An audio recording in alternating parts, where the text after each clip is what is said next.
Pessoal, vamos ao nosso giro pela política do dia 12 de outubro. Obrigado a todo mundo que vem assistir o nosso quadro por aqui. Nesse quadro, a gente pega as notícias de política do dia, fala sobre todas elas. Assim a gente evita ficar falando de política muito lá no YouTube. É lógico, ainda fala alguma coisa por lá, mas a gente fala a maior parte das coisas aqui para evitar aí a censura, evitar maiores problemas. Eu agradeço a todo mundo que vem aqui ao Rumble, ao BitChute, ao Odyssey, assistir aos nossos vídeos, né? Hoje nós vamos falar as notícias trazidas por Babu, William LF e várias outras pessoas. Vamos falar sobre a pesquisa da IPESP corrigida, porque é preciso corrigir essas pesquisas pelo PNAD de 2021. A Damares, segundo a Xuxa, prevaricou. O pessoal tá atacando a Damares pra caramba, né? Por que será? Vamos entender essa história. Vamos falar sobre o vídeo do Nicolas, ou o suposto vídeo do Nicolas, e as abstenções que ajudam Bolsonaro e mais muita coisa. Vamos conversar falando sobre as pesquisas aqui. Esse nosso agregador que eu já desisti dele, mas eu continuo apresentando, porque afinal ele deu sorte no primeiro turno, vamos torcer para dar no segundo também.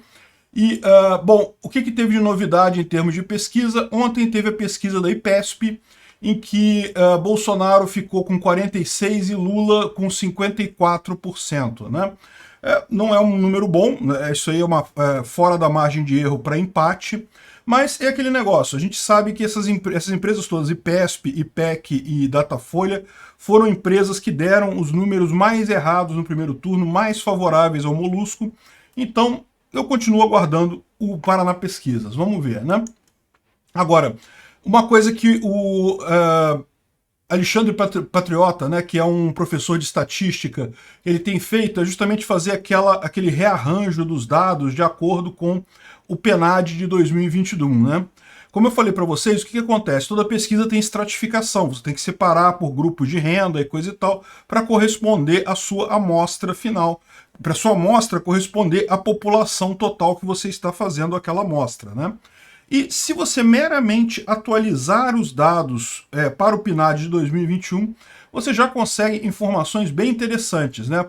Pegando as faixas entre menor que um salário mínimo, entre 1 e 2 salários mínimos e etc. Você já consegue coisas bem interessantes mesmo. Por exemplo, no caso dessa pesquisa da IPESP, fica Lula 47,2%, Bolsonaro 46,1%. Ou seja, ainda o Lula na frente do Bolsonaro, mas repara que agora uma diferença minúscula, praticamente zero, praticamente um empate nesse caso, né? Por que esse pessoal usa dados antigos e menos precisos das faixas de renda, né? Aí a interpretação é sua. Pode ser que eles tenham esquecido de atualizar a faixa deles lá, pode ser que eles estejam fazendo isso de propósito, pode ser um monte de coisa, né? Bom, uma coisa curiosa que aconteceu ontem, ninguém sabe muito bem porquê, a revista The Economist, lá americana, está fazendo também um agregador de pesquisa, né? Ela foi uma revista que criticou os institutos de pesquisa aqui no Brasil, falando que erraram muito, coisa e tal, então ela resolveu fazer o dela. E o que aconteceu ontem? Em determinado momento, no dia 10 de outubro, tá aqui, ó, Lula e Bolsonaro estavam empatados no agregador dela. No dia seguinte, no dia 11 de outubro, apareceu uma diferença enorme, aqui praticamente a mesma da IPESP, aqui Lula 54, Bolsonaro 46. Muito embora, na visão dela, isso aqui ainda signifique empate técnico, porque repara, a margem de erro está indicada aqui, ou seja, você pode ter ainda empate técnico nessa leitura, né? E aí, ou seja, ficou meio estranho isso daí, como é que pode eles terem simplesmente mudado os dados assim, né? Ficou uma coisa estranha. A impressão que dá é que alguém puxou a orelha de alguém lá no The Economist e falou, não pode dar empatado não, tem que dar Bolsonaro atrás, senão o Lula perde, o Lula já tá perdendo, então se a gente botar a pesquisa ele perdendo também, aí fudeu geral. Enfim, realmente parece que puxaram a orelha de alguém lá e os caras mudaram o número na mão grande e botaram agora o Lula na frente, né? Mas não tem problema não, o que importa mesmo é o que sai da urna. Essas pesquisas não querem dizer nada, né? Bom, olha só que coisa. A Damares falou que pretende se candidatar à presidência do Senado em 2023. E aí o pessoal esquerdista ficou apavorado, né? Porque, caramba, a Damares, eles detestam a Damares, embora ela seja mulher, embora ela seja toda interessada nos problemas do feminismo, da família e coisa e tal, mas ela é bolsonarista, então não pode, ela é inimiga e coisa e tal. Brincaram com ela do caso lá do Jesus na goiabeira, aquele negócio todo, ficaram falando, olha só, a mulher sofreu um estupro, e o pessoal da esquerda fez o quê? Ficou brincando com o caso dela, com a situação dela e coisa e tal. É aquele negócio, a gente sabe como é que é a esquerda, né? A esquerda paz e amor, é paz e amor só entre eles. Quando é alguém de fora, quando é alguém da direita, algum libertário, alguma coisa, meu amigo, é cacetada à vontade. Não tem respeito nenhum. Ah, e a esquerda respeita os homossexuais, respeita as mulheres. Respeita nada. Experimenta você ser homossexual ou ser mulher e de se dizer Bolsonaro para você ver até onde vai o respeito desse pessoal da esquerda, né? Enfim, a Damares resolveu se candidatar, lançou a candidatura dela à presidência do Senado em 2023. E tem uma chance muito grande, vocês sabem, Bolsonaro controla a maior parte do Senado agora, né? No ano que vem vai controlar a maior parte do Senado, então basicamente quem Bolsonaro escolher vai ganhar para a presidência do Senado. Rodrigo Pacheco é carta fora do baralho, e se não for a Damares, vai ser alguma outra pessoa ali do grupo do Bolsonaro mesmo, porque ele vai escolher. Tem 41 dos 81 votos, ou seja, tem 50% mais um. Então, se todo mundo vai votar nele, vai acabar ganhando de qualquer forma. Então, a questão toda é quem Bolsonaro vai escolher para ser o presidente do Senado, né? E a Damares se candidatou, e o pessoal da esquerda ficou apavorado. Parece que ela falou aqui que, não, que ela desistiria da candidatura por Tereza Cristina. Então, se a Tereza Cristina, que também foi eleita senadora agora, quiser se tornar presidente do Senado, ela abre mão da candidatura dela, mas no final é aquilo que eu falei, vai ser o que Bolsonaro decidir ali, vai conversar com o pessoal todo, ele certamente não está pensando nisso agora, a preocupação agora é a campanha, mas chegando no ano que vem, certamente vai ter essa decisão e vai ser alguém que Bolsonaro escolher, né? Só que a esquerda ficou apavorada com a Damares, né? Como é que pode? Não sei que lá, que absurdo, coisa e tal. Aí fizeram um escarcéu com um discurso que ela fez lá no Pará, em que ela disse que havia uma série de crianças na ilha de Marajó sendo sequestradas e levadas para redes de prostituição e coisa e tal, um caso terrível e coisa e tal, falou lá no discurso dela lá no Pará, né? E aí a esquerda, né, aproveitou essa deixa para falar, olha só, o grupo Prerrogativas, que é aquele grupo de advogados amiguinhos do Lula, protocolou um pedido, não sei o que lá, exigindo que ela faça, que ela não pode, porque ela fez um discurso sem provas em um templo evangélico, dizendo que crianças são traficadas para o exterior e submetidas a mutilações corporais e coisa e tal. E daí fizeram um escarcéu, saiu no Globo isso, o Jornal Nacional, cara, o Jornal Nacional falou lá, o William Bonner, falando, não, que absurdo, porque das duas, uma, ou ela está prevaricando, ou seja, prevaricar é quando o funcionário público não cumpre a função que ele deveria cumprir. Então, qual que é a lógica do Bonner? Ah, ela era a ministra da cidadania, da mulher e coisa e tal, então se ela sabia disso e não fez nada, então ela estava prevaricando. Ou então, se não ela mentiu, ela simplesmente falou um negócio de mentira, e é falso isso daí. Então, na visão do Jornal Nacional ontem, tava um negócio tipo assim, não, a Damares é culpada de qualquer forma, ou é culpada de mentir, ou é culpada porque não fez nada, né? Então, batendo nela aqui, e foi até a Xuxa, quer ver? A Xuxa falou aqui, ó, a Xuxa pediu Damares Alves que não, porque ou ela prevaricou, ou está mentindo aos eleitores, ou ela prevaricou como ministra dos Direitos Humanos, ou está mentindo aos eleitores, ambos fatos gravíssimos, merecem a cassação imediata, querem tirar a vaga de senadora dela antes dela empossar, porque ela mentiu e não sei o que lá. Só que eles esqueceram de um problema sério, né? Na verdade, isso está tudo baseado em casos reais. Existiu até uma CPI na Assembleia do Pará sobre esse caso, e o Ministério dos Direitos Humanos confirma as declarações da Damares, falou que foram abertos inúmeros inquéritos, existe uma operação da Polícia Federal, que eles falam aqui, ó, em agosto de 2019, a Polícia Civil e o Ministério Público do Pará deflagraram a Operação Resgate Marajó, levando à prisão de 20 pessoas envolvidas com o crime. Foi considerada a maior operação da história do Pará em relação a abusos e exploração sexual na região da ilha de Marajó, né? Ou seja, o que ela falou foi exatamente isso. Existem já inúmeros... Então ela nem prevaricou, porque ela tomou ações para isso, ela abriu os inquéritos, né? Eles esperavam o quê? Que ela fosse ela lá com uma arma prender os pedófilos? Não, no papel dela de ministra, ela abriu lá um inquérito da Polícia Federal para a Polícia Federal investigar. E a Polícia Federal está investigando, está fazendo o trabalho.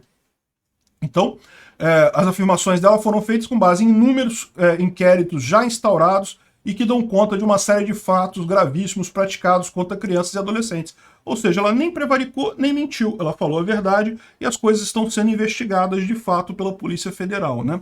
Agora, repara como é que o pessoal fez essa tempestade em cima da Damares, por quê? Porque eles estão morrendo de medo, meu amigo. Eles querem tirar a Damares de qualquer forma, porque existe sim uma chance significativa dela se tornar presidente do Senado em 2023, né? Vão bater nela mais? Vão, certamente. Isso daqui dá margem a alguma coisa? Não, aqui tem a defesa perfeita dela. Foi tudo estudado de fato, tudo baseado em inquéritos que realmente aconteceram, estão sendo investigados, né? Mas você vê o desespero da esquerda, cara. O Jornal Nacional falou só contra a Damares lá. Não porque ela tá prevaricando, ela tá mentindo, ela tá não sei o que lá e não sei o que lá. Gravíssimo caso. E aí, não tem nada de grave, tá tudo certo, tudo explicado. Esse desespero da esquerda, né, esse desespero do pessoal é muito patente, porque eles veem que eles estão realmente numa situação desesperadora, né? Tudo indica que ano que vem a gente vai ter Bolsonaro presidente, com o Senado na mão, com a Câmara na mão, e aí, meu amigo, esse pessoal da esquerda vai estar complicado. Só resta o STF para eles. E o STF cada vez mais fraco. Já vão ser pelo menos 2 cadeiras a menos no STF ano que vem, porque sai o Lewandowski e a Carmen Lúcia. Então já mais 2 nomes que o Bolsonaro pode indicar no que vem. Então já fica uma composição ainda majoritariamente petista, 7-4, mas já começa a ter um grupo bolsonarista um pouco maior lá no STF. Se a gente der sorte, mais um ou outro ministro desses aí empacota. Aliás, a gente vai falar sobre aquelas ideias de mudar a PEC da Bengala, mudar tamanho do STF. Vamos falar sobre isso daqui a pouquinho. Eu falei sobre isso ontem também, né? Acho que não vale a pena tocar nesse assunto. Deixa quieto. O próprio fato do pessoal saber que Bolsonaro tem esse poder agora já vai fazer o STF ser muito mais razoável nas decisões a partir do segundo governo Bolsonaro, né? Bom, baseado nesse desespero do pessoal aqui, dos advogados que exigiram que não sei o que lá, que a Xuxa querendo, arrumaram um negócio também com o Nicolas Ferreira, que foi o deputado federal mais votado lá em Minas Gerais, o garoto novo, está aí despontando realmente politicamente. E o que fizeram ontem, no final das contas, com ele, né? Arrumaram um vídeo de um ator pornô estrangeiro. Agora já sabe de tudo, tá? Já sabe o nome do ator que fez o negócio. Aí pegaram uma outra foto de um outro cara para dizer que era o amante do Nicolas Ferreira falando dele, coisa e tal.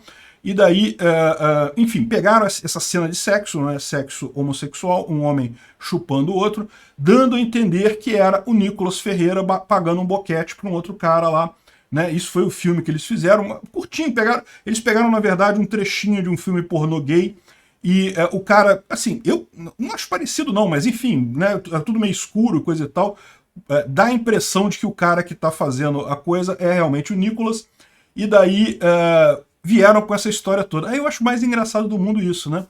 O pessoal da esquerda, que supostamente não é homofóbico, que é a favor do amor, o que tem de... E se o Nicolas for gay mesmo? Qual que é o problema do Nicolas ser gay, se for o caso, né? Pelo que eu sei aqui, pelo que ele falou aqui, ele não é, mas... Né? E se for? Qual o problema? O que tem de errado? A esquerda, não, tá vendo? Olha só, o Nicolas é gay, não sei o que lá. Olha só que coisa. Esse é o pessoal que depois acusa o Bolsonaro de homofóbico. Não, meu amigo, vocês é que estão fazendo homofobia. Vocês que estão dizendo que é alguma coisa depreciativa um homem fazer sexo com outro homem, pô. Enfim, não é o Nicolas, tá, gente? Mas é curioso essa hipocrisia da esquerda de dizer que não pode criticar homossexuais e coisa e tal, e, no entanto, eles usam um caso homossexual para criticar o Nicolas, né? E o Nicolas negou que o vídeo seja dele, coisa e tal, vai processar o jornalista. Os jornais ainda botam isso, né? Negou que seja dele. Cara, já tá mais do que na cara. Já levantaram qual é o vídeo, já pegaram o vídeo, o ator pornô que tava lá no vídeo, todo mundo já viu tudo, que tem tudo de lá. Eles pegaram a imagem de um cara e usaram para fazer, pra fingir que é o namorado do Nicolas e falar coisa no Twitter. Aí o cara que é o dono da foto falou, não sou eu, quer dizer, sou eu nessa foto aí, mas não sou eu falando essas coisas aí, nem conheço esse pessoal, não sei de nada disso daí. Ou seja, fizeram uma enorme fake news em cima do Nicolas, tentando colocar ele como gay, né? Uma coisa assim que, e aí, e se for, qual o problema? Aí o mais engraçado, né, é o pessoal da esquerda, olha só, campanha de Bolsonaro teme impacto de suposto vídeo de sexo de Nicolas Ferreira. De novo, qual o problema? Que impacto que vai ter isso? Meu Deus do céu, esse pessoal, só na cabeça dos preconceituosos da esquerda mesmo, que seria um problema o Nicolas ser gay, pô. Deixa o Nicolas ser gay, o que é isso? É na cabeça da esquerda que Bolsonaro é contra gay. É por isso que eles ficam achando que, não, que bolsonarista é contra gay, não sei o que. Não, quem é preconceituoso contra gay é a esquerda mesmo. A esquerda só aceita homossexual se bater continência para as ideias dele, para se baixar a cabeça para as ideias dele. Senão é terrível, senão é ruim, senão é do mal, e não sei o que lá. Então repara como é que eles estão expondo toda a sua hipocrisia nesse caso, né? Expondo essa falsa defesa do movimento LGBT e coisa e tal, né? Mas, cara, por que isso causaria impacto na campanha do Bolsonaro? Ah, o Nicolas é gay. Tá, e aí? Que diferença isso faz? Enfim, né? É o que eles estão falando agora, criar um novo termo aqui, o janonismo cultural. Eu chamaria isso de desespero cultural, porque o que está acontecendo é isso, né? É muito engraçado, porque o que acontece nesse caso? O que está acontecendo nesses memes? A gente já falou sobre isso ontem, né? A esquerda sempre veio com esse papo de que estava perdendo a eleição porque a direita estava criando um monte de mentira, de fake news e coisa e tal, né? E não eram fake news de verdade, que é muita coisa embasada, muita coisa com lógica. Dizer que é fake news a ligação do Lula com o Celso Daniel, lá, possível culpa do Lula na morte do Celso Daniel, pô, para com isso. Tudo bem que o STF ficou com essa ideia lá, mas na prática todo mundo sabe que tem um fundo de verdade. Houve acusações nesse sentido, nisso daí. Então, esse papo de que, não, que é tudo invenção, tudo mentira, tudo fake news, é falso. Não, o pessoal espalhava muita coisa. O que incomodava mais a esquerda era justamente as verdades. As fake news, no final das contas, o pessoal descobre e não causa nem tanto impacto. O que atrapalha mesmo é a verdade. Mas a esquerda sempre vinha com essa ideia, né? Que a direita está crescendo porque está fazendo fake news. E aí, é o que eu falei para vocês, não, essa visão é errada, não é que a direita usa fake news. A questão é, a informação descentralizada permite que todo mundo fale. Todo mundo falando vai ter mais mentira do que com um grupo pequeno e controlado? Talvez sim, talvez tenha mais mentira por aí. Mas a mentira é descoberta rápida. A questão toda é, com todo mundo falando, as pessoas começam a se ligar àquelas pessoas que pensam mais parecida com ela. Então você acaba tendo realmente uma aglutinação em torno de temas que já são do interesse das pessoas. É isso que está fazendo a esquerda perder força no Brasil. Não é fake news, é justamente a informação descentralizada. O fato de que as pessoas conversam umas com as outras e chegam às conclusões de uma coisa e outra. Pode ter umas fake news por aí? Pode ter umas fake news, realmente é chato isso. Uma coisa que é verdade, falsamente verdade, é um problema, mas não é isso que está mudando o jogo. As pessoas descobrem essas mentiras rápido. E aí o que eles estão tentando fazer aqui? Eles estão tentando atacar aquilo que estão tentando replicar aquilo que eles acham ser o problema. Você lembra lá em 2018, quando o pessoal achava que o problema eram disparos em massa no WhatsApp? E daí no segundo turno, eu recebi disparo de massa, disparo a favor do Haddad na eleição de 2018. Nunca recebi nada do Bolsonaro, mas recebi do Haddad. Porque naquela época eles achavam que o problema eram os disparos no WhatsApp de fake news. E aí fizeram um monte de disparo pelo Haddad. Adiantou alguma coisa? Não adianta nada, porque não é isso. São as pessoas se conectando, não é a fake news que está mudando a cabeça das pessoas. Esse tipo de coisa de que, o Nicolas é gay, ou sei lá o quê, a Damares prevaricou, parece que tem um André Valadão também, um pastor aí que estaria em orgia, não sei o que lá. Cara, isso é fake news, tudo bem, eles estão imitando isso. Bolsonaro canibal, Bolsonaro é canibal agora. Eles estão jogando na internet o que eles acham que é o que faz diferença a favor de Bolsonaro, só que não é.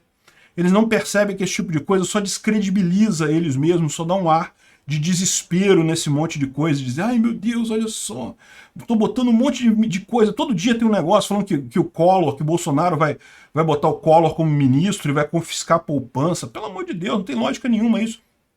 Fake news pura.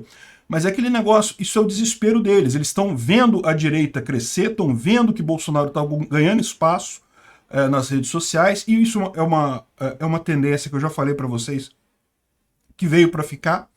A partir daqui, não vai ser só nessa eleição, não vai ser só na eleição seguinte. A cada eleição que for passando, a esquerda vai ter mais dificuldade de conseguir alguma coisa. É por isso que eles estão jogando com tudo que eles têm nessa, porque eles querem uma chance de pegar o poder e tentar fazer alguma coisa para se segurar no poder, porque eles sabem que na próxima eles vão ter menos chance ainda na eleição. É por causa da informação descentralizada distribuída, não é meme de fake news. Aí fica o Janones jogando um monte dessas porcaria achando que tá abafando. Não, porque não foram apenas discussões sobre satanismo, canibalismo, maçonaria, o aborto, não sei o que lá. Teve também o que ele chamou de janonismo cultural, que ele está se apropriando da estratégia de comunicação bolsonarista nas redes. É o contrário do que eles pensam, não é isso que faz a diferença. O que faz a diferença são as pessoas conversando entre si e chegando a conclusão sobre temas que são caros a essas pessoas. As pessoas pensam muito mais parecido do que, por exemplo, o jornalista padrão da Globo lá, que é esquerdista pra caralho.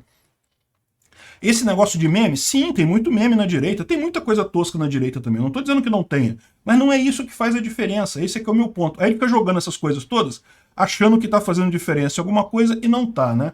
Aí o mais engraçado é que diz aqui, não, que muita gente fala de janonismo como sinônimo de baixar o nível. Não é baixar o nível, é dialogar de acordo com as regras que estão sendo colocadas e coisa e tal.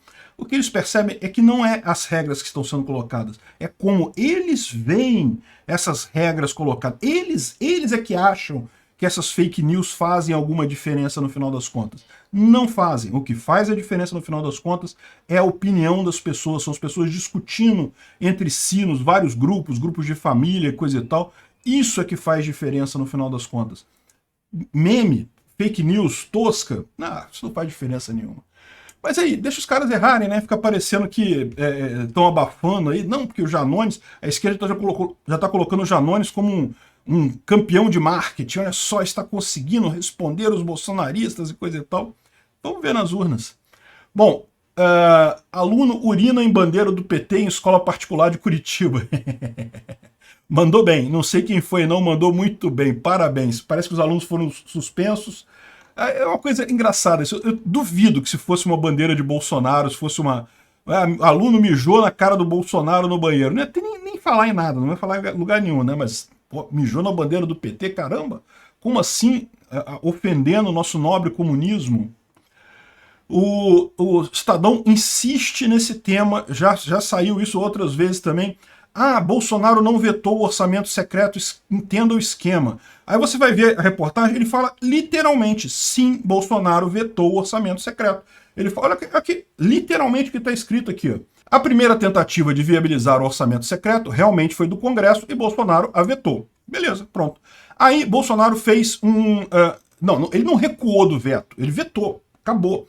Ele encaminhou para o Congresso uma alternativa que ele julgava razoável. Então ele pegou uma proposta e falou, olha só, vamos fazer um negócio diferente, vamos fazer desse jeito aqui, um pouquinho diferente, que aí fica bom para todos os lados. Encaminhou isso para o Congresso, mas ele vetou. Aí o Congresso o que fez? Pegou essa proposta do Bolsonaro, alterou ela e aprovou essa proposta, mas aí aprovou de novo praticamente a mesma coisa que eles queriam originalmente, praticamente ignorou tudo que Bolsonaro colocou naquela proposta. Aí, olha só, de novo aqui, o Bolsonaro vetou esse dispositivo que estabelecia o orçamento secreto, ou seja, não tem essa. Ele vetou as duas vezes, porque tudo bem que na segunda vez ele propôs uma coisa, mas o Congresso alterou tudo e aprovou uma outra coisa diferente e ele vetou de novo. Então ele está certíssimo. Sim, Bolsonaro vetou o orçamento secreto duas vezes e depois vetou de novo na LDO. Então, ou seja, o Estadão ele bota uma manchete dizendo que não, Bolsonaro não vetou o orçamento secreto e ao longo da matéria diz, sim, vetou duas vezes, exatamente como ele fala que vetou. E quem derrubou o veto foi o próprio Congresso, inclusive com voto de senadores e deputados do PT. O Marco Aurélio Mello explicou de forma didática por que o Lula não foi absolvido, né? E ele ainda falou com todas as letras que a corte ressuscitou o petista. É aquilo que eu falei para vocês. O que aconteceu? Qual que foi o problema da elite política brasileira ao longo do governo Bolsonaro? Quando o Bolsonaro ganhou a eleição de 2018, o pessoal ficou com aquele dilema, né? Caramba, como é que pode? Como o povo votou nesse cara? Ele não é um dos nossos, não tá aqui na elite. Era para ter votado era o Alckmin, né, na época, ou então o Meirelles, um dos dois, e coisa e tal. Pô, votaram no Bolsonaro. Mas o pessoal ficou tranquilo. O que eles pensaram? Bolsonaro vai naufragar, o governo dele vai fazer água, vai afundar, beleza. Aí depois a gente dá um jeito aqui, faz o impeachment, bota outra pessoa e pronto, resolve o problema. Ou no máximo em 4 anos ele vai ser obrigado a sair, vai ser uma tragédia completa o governo dele. O que apavorou o pessoal? Quando chegou 2019, o governo não afundou. Chegou 2020, teve a pandemia e o governo não afundou. Ainda tinha muito apoio para Bolsonaro. Aí o pessoal apavorou. Aí que o pessoal, a elite socialista lá de Brasília ficou apavorada, porque eles viram que Bolsonaro tinha força mesmo. Até ali eles achavam que Bolsonaro era um acidente de percurso, era uma coisa que, não, aconteceu ali, o povo estava muito chateado com o PT, acabou votando no Bolsonaro e coisa e tal, mas agora a gente vai voltar para a nossa tesourinha leve ali, PT, PSDB e coisa e tal. Quando chegou no final de 2020, e eles viram que o Bolsonaro não caía, que a popularidade dele estava crescendo, aí o pessoal falou, não, só tem um jeito agora, a gente ressuscitar o Lula para tirar o Bolsonaro, porque eles devem ter feito pesquisas e viram que da galera toda que estava lá, ninguém ganhava do Bolsonaro, só o Lula. O Lula era o único que tinha chance de ganhar do Bolsonaro. E aí fizeram essa coisa toda, fizeram essa lambança toda aí. Disseram que ele que foi absolvido. Não, não foi absolvido de forma nenhuma. O Congresso, o processo dele foi anulado, mas anulado, no meu ver, de forma ilegítima, e mesmo assim, processo anulado não é declaração de inocência. Enfim, um absurdo esse tipo de coisa. O Marco Aurélio Mello deixou claro isso, né? Bom, vamos falar sobre aquela questão que eu já falei no vídeo de ontem lá no YouTube, sobre nomear mais 4 ministros para o STF, coisa e tal, aumentar o tamanho do STF. O pessoal está falando o seguinte, não, porque isso seria um checkmate na democracia, então a gente não pode deixar isso acontecer. E já levantaram que o tamanho do STF é cláusula pétrea da Constituição. Olha só, cláusula pétrea da Constituição, isso é um erro, tá? Porque cláusula pétrea da Constituição fala sobre direitos individuais. Ela fala que os cidadãos não podem perder os seus direitos. Agora, para pensar, o STF, meu amigo, não é sujeito de direito nessa história. É o povo que é sujeito de direito.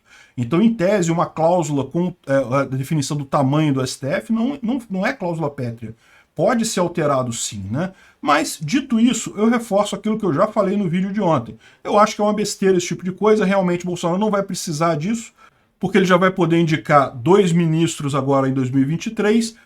É possível, eu acho que o impeachment do Xandão seria uma coisa boa, isso eu acho que isso dá para rolar, isso eles não podem dizer que fere direito, cláusula pétrea e coisa e tal, então mais o impeachment do Xandão, mais um, já fica 5-6 no STF. Olha só, já tá quase empatado, já é uma coisa ali, se a gente der sorte ainda vai ter mais um ou outro que vai empacotar aí nesse meio tempo e a gente consegue ter maioria no STF. Acho excelente esse tipo de coisa, não precisa aumentar o STF. Concordo que aumentar o STF é ruim, por quê? Porque cria um ciclo vicioso. Se o Bolsonaro aumentar o STF agora para 15 ministros, vamos supor que entre alguém da esquerda em 2026, o que ele vai fazer? Vai aumentar para 21 ministros, para poder, né, ter ele a maioria de novo no STF. Vai virar essa brincadeira de aumentar o tamanho do STF. Eu concordo que isso não é uma coisa boa. Agora, outra coisa que pode ser feita também é a revogação da PEC da Bengala. E aí eles não podem alegar nada, por quê? Porque a PEC da Bengala foi feita. Então você disser, não, que agora vamos revogar a PEC da Bengala, está dentro das possibilidades. Não era inconstitucional aumentar, por que seria inconstitucional diminuir, né?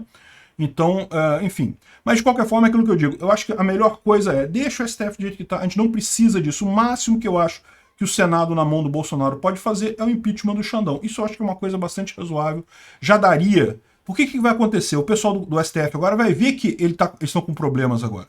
Até aqui eles não tinham problemas, por quê? Porque o Congresso, o Senado particularmente, que é quem revisa o trabalho do STF, era todo de esquerda. Então meio que eles sabiam que não ia ter problema ali. Agora eles já sabem que podem ter. O mero fato do STF estar preocupado com isso, já vai fazer com que ele brinque menos com o Bolsonaro, seja mais sério, seja mais técnico, né? Então, o Bolsonaro, aí o pessoal vem, o Bolsonaro agora nega que vai ampliar o número de ministros. Ele nunca falou que ia aumentar o número de ministros. O Mourão, conversando numa entrevista, a menina perguntou sobre isso, ele falou, talvez a gente faça isso. Mas o Bolsonaro nunca falou isso. O Bolsonaro falou numa pergunta que fizeram sobre reformas do STF. Não, ele falou, vamos ver isso depois. Vamos ver isso depois. Não falou qual reforma, não falou o que vai fazer.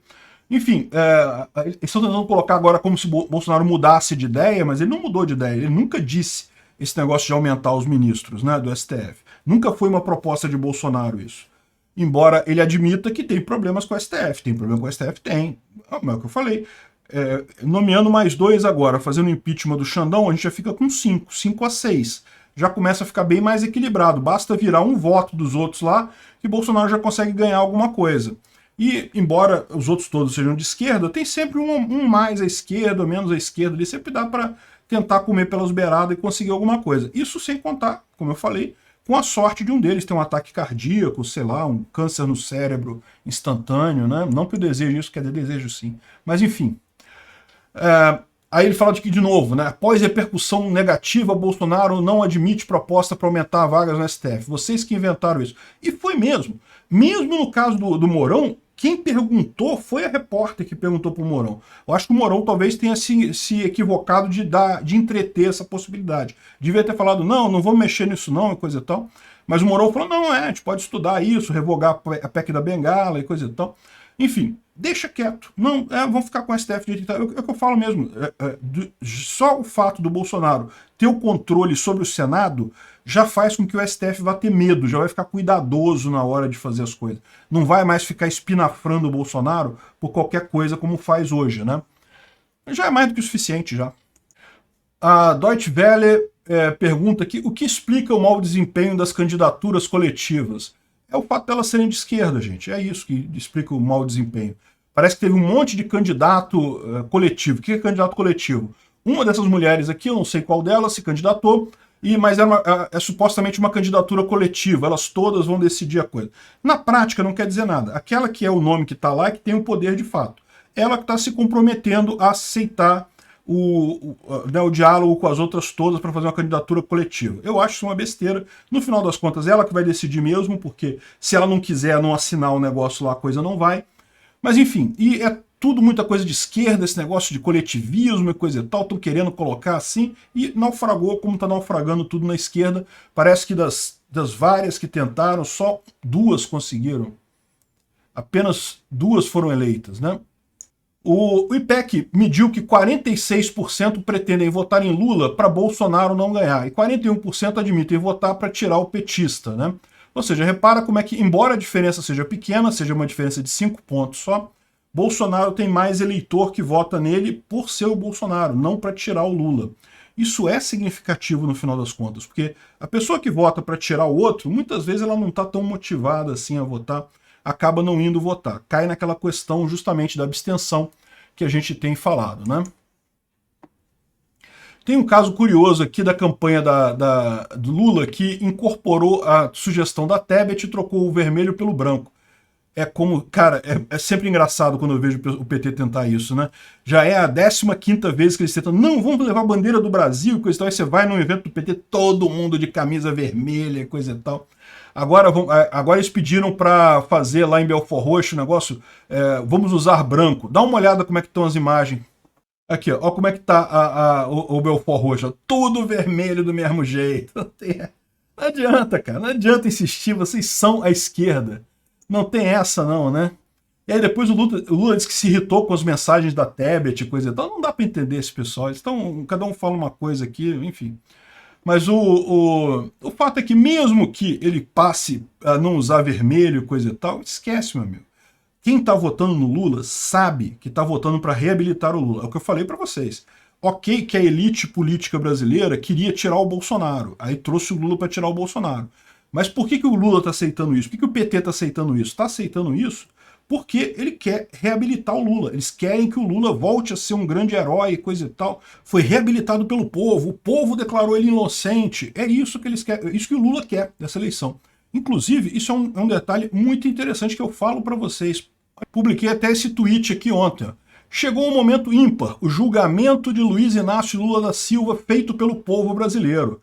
Agora, você é o juiz do processo da Lava Jato. Não é o Moro, não é o TRF4, não é o Supremo, não é o Fachin, não é o Lewandowski, não é nenhum desses caras. Agora é você. Você que vai dizer se o Lula é culpado ou inocente. Porque pode ter certeza, se o Lula ganhar essa eleição, ele vai dizer que você inocentou ele. Se você acha um absurdo o que o Lula fez, a hora é agora. É votar 22 no dia 30 e mandar esse cara para cadeia de novo. Para cadeia ideológica. Ele não vai voltar para cadeia mais, vocês sabem, né? O STF vai dar um jeito dele não voltar para cadeia. Mas não tem problema. Ele perdendo a eleição, a gente vai poder dizer perdeu porque o povo julgou desse jeito. Não interessa os ministrinhos, amiguinho dele lá inocentar o cara, o povo considera o Lula culpado. Quem acha que o Lula é culpado tem obrigação de votar nessa eleição e votar no Bolsonaro. Julia B, herdeiro do Kennedy, anunciam apoio a Lula. Você vê o problema que esse pessoal do Lula tem, né? Olha só quem que eles estão caçando aí. Quem são essas pessoas? Quem é Júlia Bi? Kennedy aqui no Brasil? Cara, para com isso, bicho. Esse pessoal tá muito fora da casquinha, cara. Eu tô olhando só na bolhazinha deles ali, ó. É uma coisa realmente... Essa aqui é outra, né? O Lula disse que não é preciso lei de responsabilidade fiscal, apenas o caráter dele é suficiente. É o famoso confia. Ah, você vai gastar mais do que o tá arrecadando? Não, confia. Confia que eu não vou gastar. Vai nessa.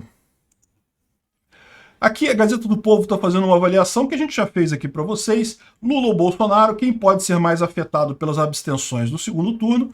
Eu já expliquei para vocês por vários motivos que Lula tende a ser mais afetado pelas abstenções do que Bolsonaro. O pessoal mais pobre vota em Lula, é o pessoal que costuma faltar mais. No primeiro turno ainda tem os deputados que correm atrás lá de carregar o pessoal para votar. No segundo turno não tem isso, então é muito mais difícil o pessoal ir votar e aí acaba tendo esse problema. Agora, eu quero chamar a atenção de vocês para um outro fenômeno, né? A abstenção é mais alta entre o pessoal mais pobre, beleza. Mas se você olhar o primeiro turno, olha o que aconteceu aqui no Brasil. A abstenção foi altíssima em São Paulo, Rio, Minas Gerais, Espírito Santo. O Sudeste teve muita abstenção. Por que teve tanta abstenção no Sudeste? Eu não sei o que aconteceu, mas eu só posso falar pela minha sessão aqui do Rio, como eu falei para vocês. A minha sessão não tinha fila nenhuma, mas as duas do lado estavam enormes as filas, e eu imagino que muita gente desistiu de votar. O pessoal chegou até ir lá para votar, mas olhava aquela fila enorme, ficar horas ali esperando para votar, o cara pensava, vou deixar para ir outro dia. Isso foi algo planejado pelos mesários? Eu não duvido, porque repara, foi só no Sudeste que todo mundo sabe que Bolsonaro tem muita votação no Sudeste. Ele é muito forte. São Paulo, Minas, Rio, ele é muito forte. E daí, o que pode ter acontecido?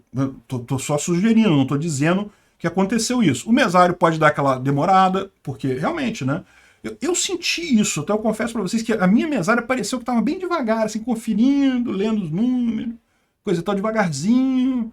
Não, espera mais um pouquinho, agora você pode ir, não sei o que lá. Enfim, me pareceu uma certa operação tartaruga, justamente para ajudar o Lula. Atrasa aqui, no Nordeste quase não teve abstenção, no Sudeste teve abstenção pra caramba.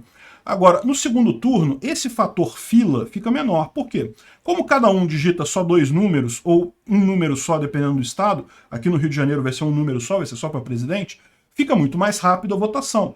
A votação com vários candidatos é muito mais lenta. Então a pessoa fica lá digitando os números todos e tal. Então, a expectativa é que aqui no Sudeste esse problema da fila seja menor. Não tenha tanta demora na hora de votar no final das contas. Tomara que sim. Realmente chama atenção como o Sudeste teve muita abstenção e o Nordeste teve pouca. Olha só, Piauí teve pouquíssima, Rio Grande do Norte, Paraíba.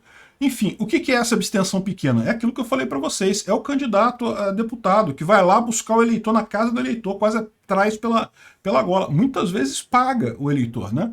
Então, isso não deve se... Isso aqui deve se equalizar muito mais no segundo turno, e isso tende a favorecer Bolsonaro muito, porque Bolsonaro tem muito voto em São Paulo, tem muito voto no Rio, muito voto em Minas, e no final das contas, com menos abstenção, deve ter um voto maior, né? Nesse domingo, dia 16, tem o primeiro debate do segundo turno, tá? Só Lula e Bolsonaro. Eu vou acompanhar lá no Rumble, vou abrir minha live, vamos acompanhar lá. Espero vocês por lá, tá? E só uma última informação aqui. Lembra daquela carta da democracia da esquerda que bateu 500 mil de pessoas? Pois é, a carta pela democracia da direita bateu 1 milhão de assinaturas agora. Olha que coisa, hein? Se chegou até aqui e gostou do vídeo, por favor, deixe o seu like no BitChute, clique no foguinho do Odyssey ou no símbolo de mais do Rumble, ou no indicador de aprovação que estiver disponível. Não deixe de se inscrever para aumentar a relevância do nosso canal. Tem um botão para isso em algum lugar por aí, toda plataforma tem.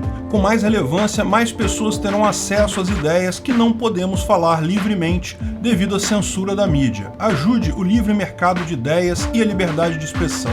Veja mais informações no site opinionfreemarket.com.